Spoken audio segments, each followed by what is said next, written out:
So ito, nagpa-install to sa atin ng ating Celo X3 na 140 watts, no? So i-check natin yung auto ni Pops. Papakita ko sa inyo kung gaano ka-solid tong Celo X3 na 140 watts.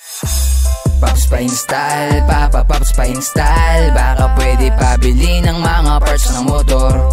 Pops pa-install, Pops pa-install. Baka pwede pakabit ng mga parts ng motor. Dumalaw ka na baka dito lumigaya. Ito ang bagsak ng langit na maayos kung mamada. Lahat ng gamit dito ay subok at gumagana. Galawan na tapat at punong-punong. So ayan na, good day, good life sa inyo mga Pops. Nandito tayo sa Pops pa-install. At ayan, meron tayong customer. Ayan, pakita mo. Meron tayong customer na BIOS. So ito, nagpa-install to sa atin ng ating Celo X3 na 140 watts, no?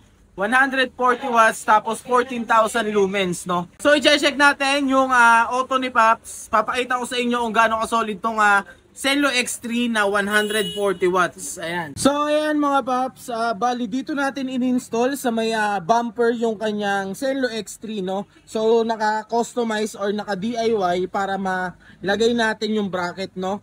Ayan, kung mapapansin nyo, halos hindi siya pansinin, no? Hindi siya OA tingnan. Ayan. Tapos ito, yung plastic, huwag nyo pansinin yan kasi ano lang yan, tinakpan lang natin yung plaka para sa privacy ni bossing nung customer natin. So, ayan, papakita ko lang sa inyo yung Celo X3 natin. Talagang solid to kasi bagay na bagay to sa kahit anong panahon, maulan man o kahit na malayo ang biyahe. Solid na solid to kasi nga 140 watts to tapos 14,000 lumens, no? Waterproof na rin yan mga Pops. So, check muna natin yung kanyang low beam. Ayan, sa low beam niya, ayan, solo white lang, no? So medyo maliwanag pa kaya hindi masyadong kita. Ayan. So check naman natin yung kanyang high beam. Sa high beam niya naman, combination color white and yellow yan mga Pops, no? So kung halimbawa katulad ngayon maulan o kaya naman mahamog na panahon, sakto na sakto to kasi yung yellow lights natin para sa maulan o mahamog na panahon yan. Fog lights natin yan, no? So, ayan, check natin ang malapitan. Ayan. So, hindi siya OA tingnan, no? Kita nyo naman, sakto-sakto. Tama-tama lang yung pag-bracket natin. So, ayan mga Pops. Ayan yung buga natin sa low beam, no?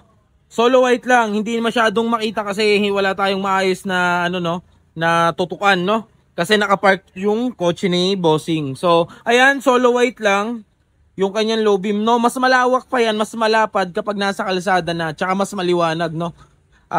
Sa high beam naman, ayan, sa high beam, ayan, no? Combination color, white and yellow na. Ayun, umaabot hanggang dun sa loob ng shop natin. So, bagay na bagay yan kasi balita ko si bossing, madalas na bumiyahe ng probinsya, no? Umuwi siya sa mga probinsya, kaya magagamit niya ng husto tong ating Celo X3, no? Kung kayo nais nyo magpakabit ng solid na MDL, auxiliary lights, alam nyo na kung saan kayo pupunta, bistahin nyo lang yung mga branches namin. Meron kaming branch sa Mandaluyong, search nyo lang sa Google or sa Waze, Pops pa-install Mandaluyong, Pops pa-install Pateros, Pops pa-install Marikina, at Pops pa-install Pasig. Pwede nyo rin kaming i-check online, meron kaming TikTok, YouTube at syempre meron kaming mga Facebook page, pwede nyo kaming i-search online. Ayan, mag-inquire lang kayo, message lang kayo. Gumagawa tayo or nag-i-install tayo ng iba't ibang klase ng accessories, mapa big bike, scooter, manual o kahit pa katulad nito na sasakyan, no? Kahit sa 4 wheels nag-i-install tayo, no? So, kaya kung ikaw gusto mo ng solid na accessories para sa unit mo, alam mo na kung saan ka pupunta, dito lang yan sa Pops pa-install dahil sa Pops pa-install, alagang Pops ka. Peace out.